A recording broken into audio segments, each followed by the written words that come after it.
Welcome to a new edition of the Neon Jazz Interview Series with lead guitarist and vocalist James Jimbo Mathus of the swing revival jazz band the Squirrel Nut Zippers.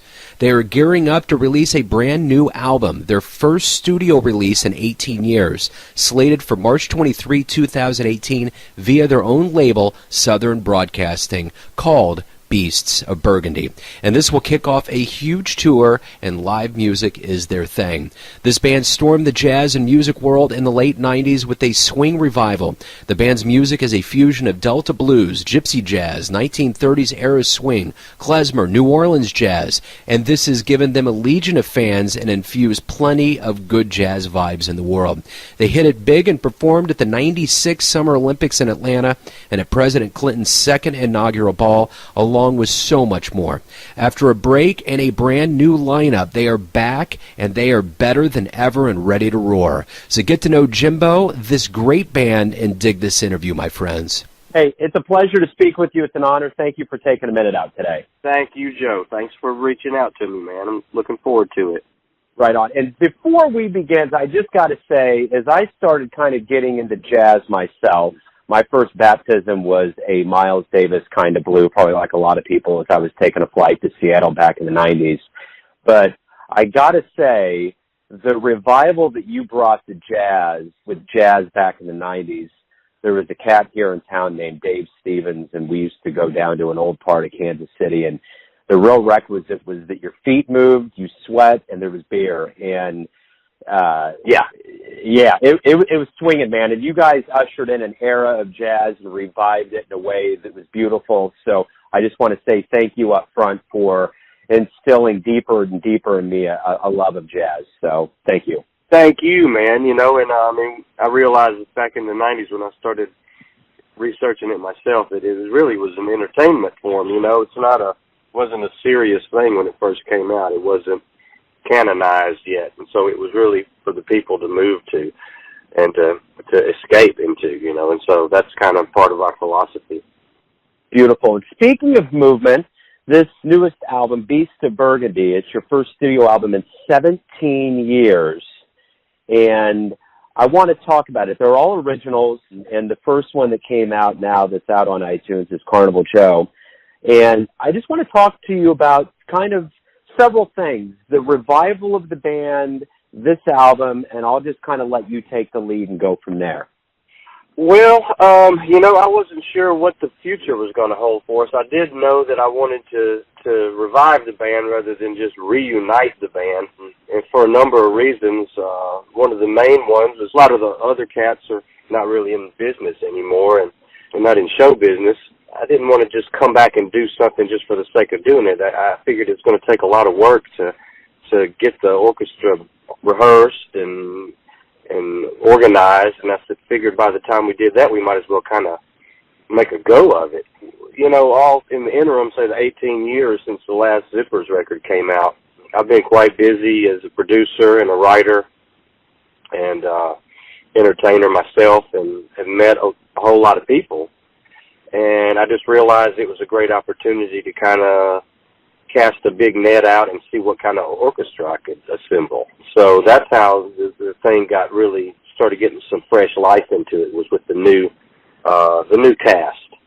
And as I started hiring and auditioning and just talking to people, I realized, and as we started doing some concerts, I realized what a wealth of talent I had there.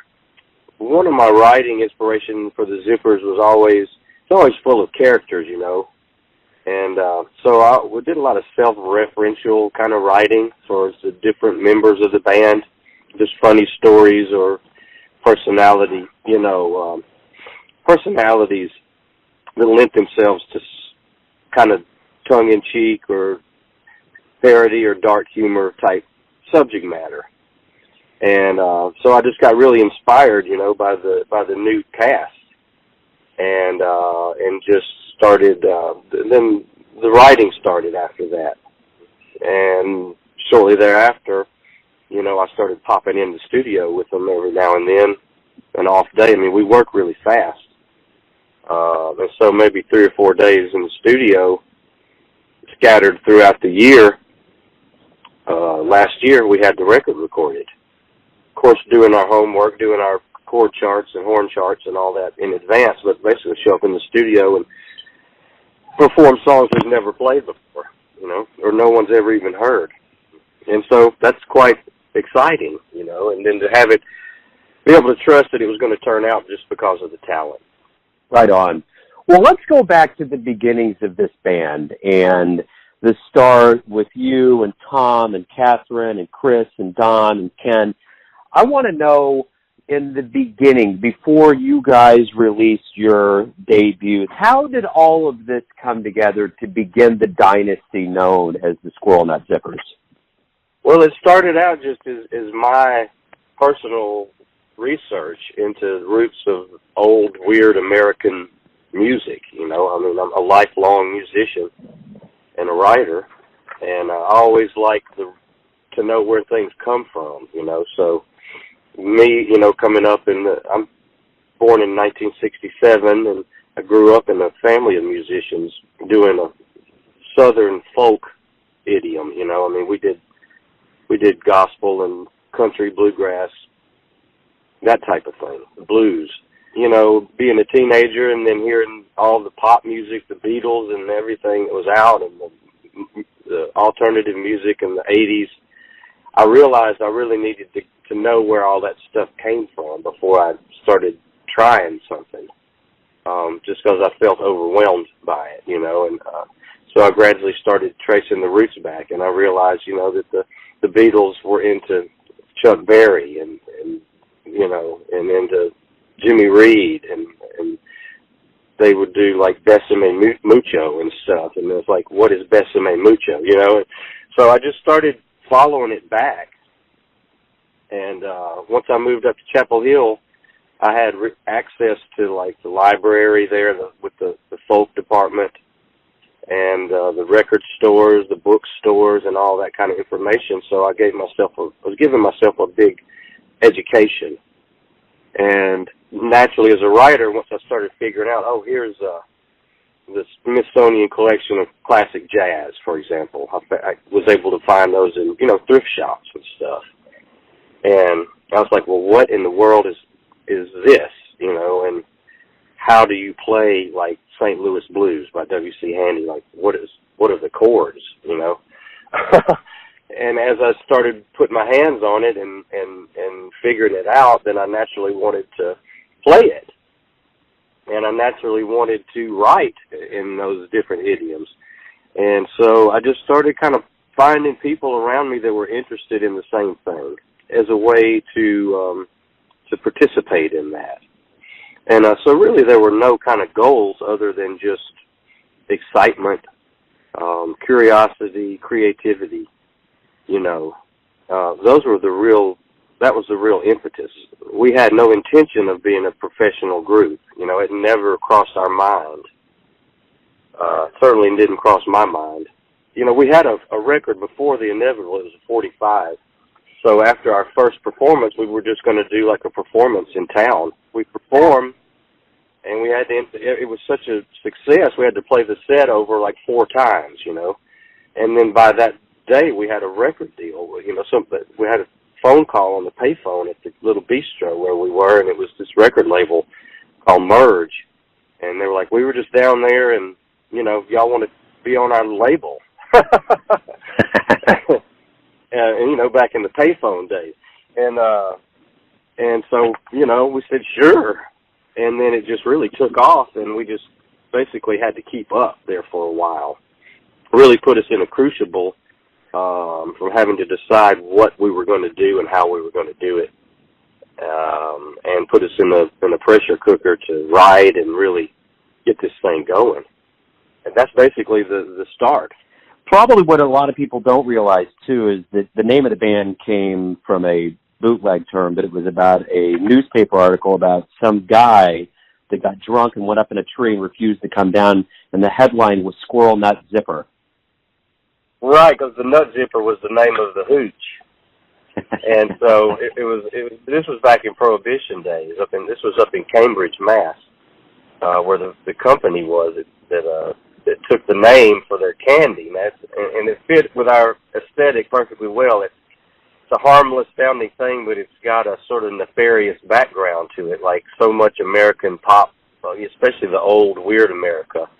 You know, there's so much tongue-in-cheek and so much dark humor goes into that. So they're thinking this would be a great name for a candy to sell to children, you know? Fit in with our aesthetic perfectly. That's perfect. Let me ask you this about the timelessness of kind of the mix of music that you embody, which is, you know, Delta blues, gypsy jazz, 30s era swing, New Orleans jazz, and even influences like Cab Calloway and Django Reinhardt. My question to you is this: what is so timeless about these cats and the sound that they cultivated that resonates not only into today, but kind of provided a level of backbone for you to bring in a revival of jazz and getting people to move again? Well, it's a classic American art form, for one, you know, so, I mean, it's pretty much established that jazz is the American contribution, one of the great ones to the world of arts. So, you know, I mean, these guys were just in a time where it was just being created, it was just being invented. They just happened to have a wealth of talent among them, and there was money in it, you know, there was an audience for it, and it was just one of those serendipitous things that America has created. I mean, a big part of our stuff even goes to like the cabaret, vaudeville, cabaret, like 30s calypso, you know, like Trinidad, the early wave of popular calypso music, you know, when they started bringing in Latin influences into the sound. So we are as much of vaudeville as anything, with the humor and the different singers and this type of thing. And we also, you know, drew our influences on not being jazz people and just being more creative types. We got our, you know, my first exposure to a lot of the swing and stuff was on like Looney Tunes cartoons and things like The Little Rascals and like, you know, Betty Boop cartoons and stuff that you could see on TV after school. You know, so that you would see Cab Calloway as like a ghost in the, you know, an underworld scenario, you know, followed by all these skeletons and stuff. So the visual part of it really played into it as well. You know, the one thing about what you said about the formation and kind of the early evolution of the band is that you just didn't expect that it was going to become a thing. And then all of a sudden, in 96, you're at the Olympics in Atlanta. You're playing for the second inauguration of Clinton. You're on Letterman. You're doing Conan, Dick Clark's New Year's Eve. Everything just totally exploded. How did you guys deal with that enormous amount of exposure and, you know, quote unquote fame at that point? Yeah, I mean, everybody handled it differently, you know, not really being part of the plan. So some people were very upset by it, you know, and really didn't want it, or couldn't handle it. To me, it was just a blessing and motivation and to get better, to you know, take this life path. You know, I mean, I was going to be a Latin professor when the Zippers were. I was taking night classes in Latin, romantic poetry and stuff, and I was thinking about going to academia. And music, even though it had been part of my life since I was born, it wasn't something I thought of to do for a living. So to have all that happen and to all of a sudden be selling out concerts, I mean, it's a lot of success. And people handle success very differently. I just looked at it as a blessing and just a sign from heaven that this is what I'm supposed to be doing. Even in the lean years, you know, I mean, I've been a journeyman all this time and really have had to work a lot, you know, in music to stay in it.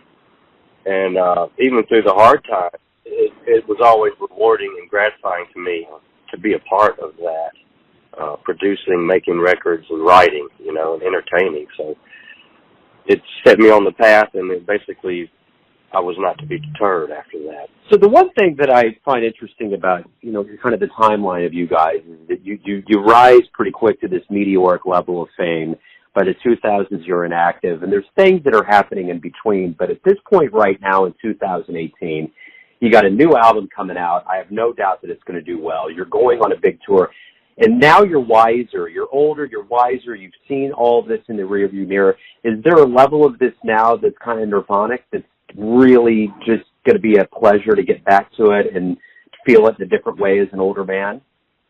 Absolutely. I mean, it's been that way since we started last year. You know, it's just been, feels like I'm finally ready to do it, you know. And so you're exactly right. The experience and all the bark that's on me has really put me in a place to appreciate it even more, appreciate the people in my band even more, and appreciate the audiences even more. I'm ready for it now, in a much more profound way. And it's hard to express, but you hit the nail on the head, I'd say there. You know, I years ago when I was in my 20s, I was really into poetry as well, and you mentioned that. And I remember at the time I wasn't really pursuing publishing as much, and I just kept thinking, I'm not ready. I haven't accumulated enough experience, and I guess that's kind of metaphorically speaking what I see with this, is that when you get to those levels of doing all of those things and you get older and wiser, and I'm in my mid-40s now, there's something, it's like reading a book again. It's like, you know, I read On the Road when I was in my 20s, but when I read it in my early 40s, there was a whole new sparkle, a whole new shine, a way that I actually had seen a lot of those things, and there was a new definition. So I imagine that's kind of the pleasure of being a part of it. Very much so, and it's funny you should mention the book thing, because, you know, I read a lot of biographies, autobiographies from all the musicians, you know, from the jazz era, just to learn. It's like I'm the guy in the book now. Yeah, without a doubt. I don't have to read them anymore because, you know, I've kind of turned the corner. Really, it's a humbling feeling, and gives me a lot to be thankful for.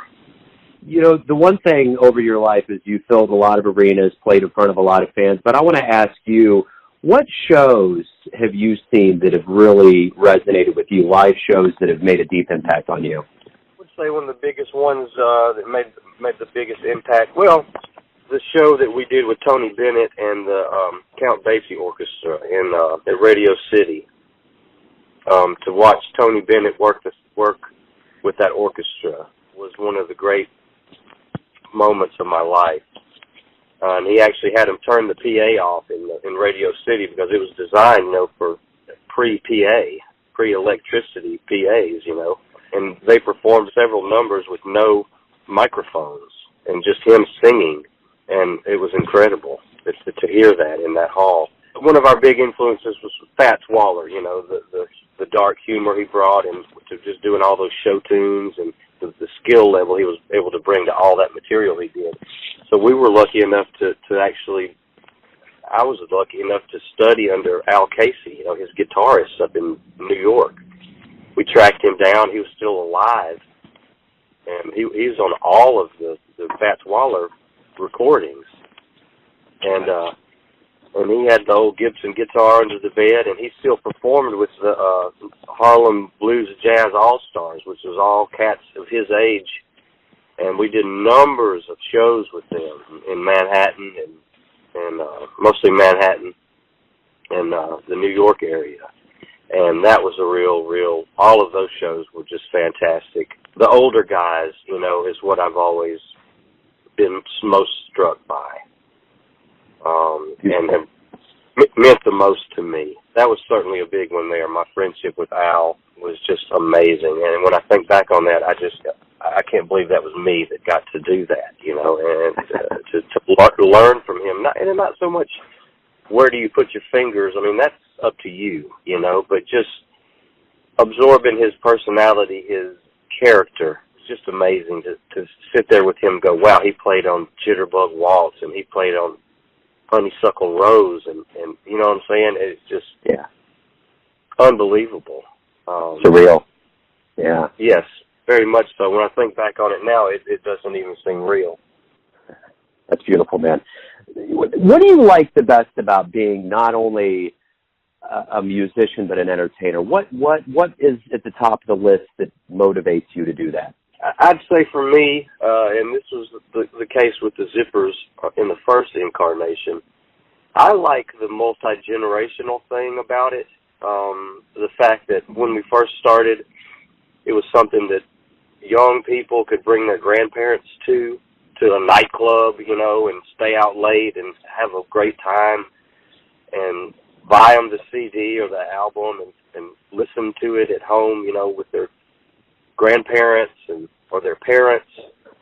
And the way it was a real social, multi-generational thing.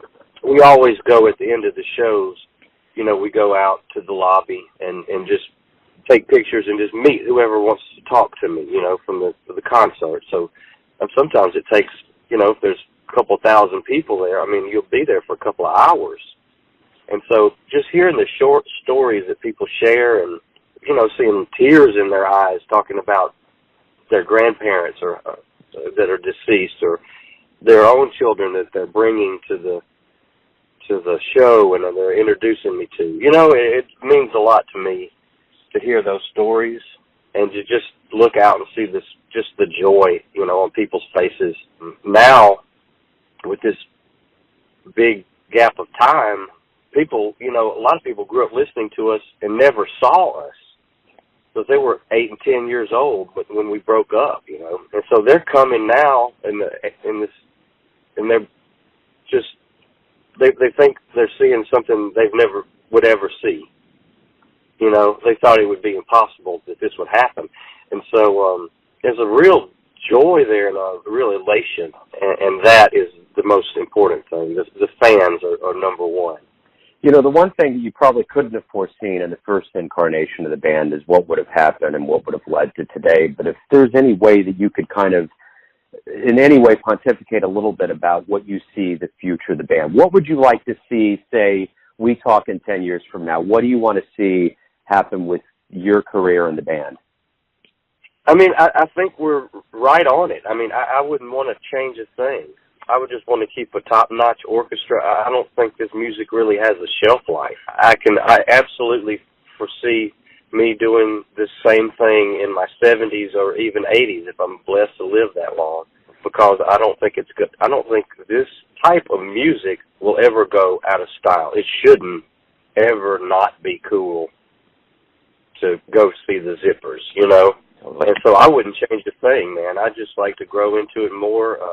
I feel like with this new record, it was 18 years in the gestating to come out and really top all the other stuff that we did. That's amazing to me that didn't have to go back and try to do it, or force it. It just came easily, naturally, with a higher skill set, and therefore to me, it's superior. I couldn't be more proud of that. And to add 12 new songs to the canon of material we have is a real, like I say, it doesn't seem real. But we've got a lot more life in us. Let me ask you one more question, and it's this: okay. Everyone has a version of you. Your family, your friends, your fans. But when you wake up and you face the world, who are you? Who do you think you are?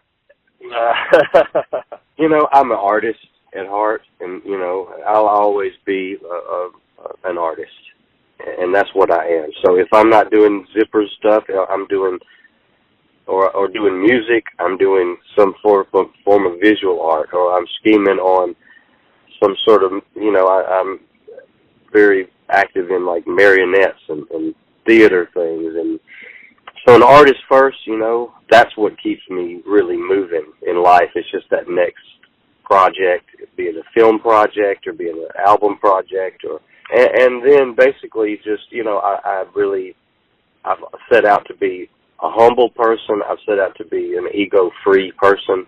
I'd never admired artists who were self-absorbed, who were tortured unnecessarily. There's a certain amount of suffering in art that goes with it, without saying. But, I always wanted to be a gregarious, open person with my art, and that art is life, and so that translates into every other aspect of my sphere of life, you know. So I try to live up to a high standard. Beautiful. Jimbo, that's great. I think that's a great way to wrap everything up. Thank you for the music. Thank you for coming back and making everybody dance, man. It's great. I love it. Thank you, baby. Thank you. Take it easy. Thanks for listening and tuning in to yet another Neon Jazz interview, where we give you a bit of insight into the finest players in Memphis, Mississippi, Kansas City, and spots all over the world, giving fans all that jazz. And thanks to Jimbo for his class, his cool, and all that music.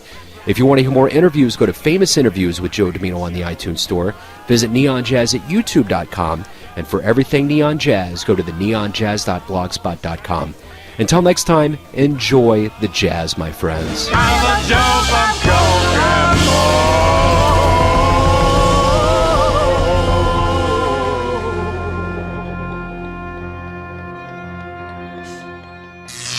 Neon Jazz.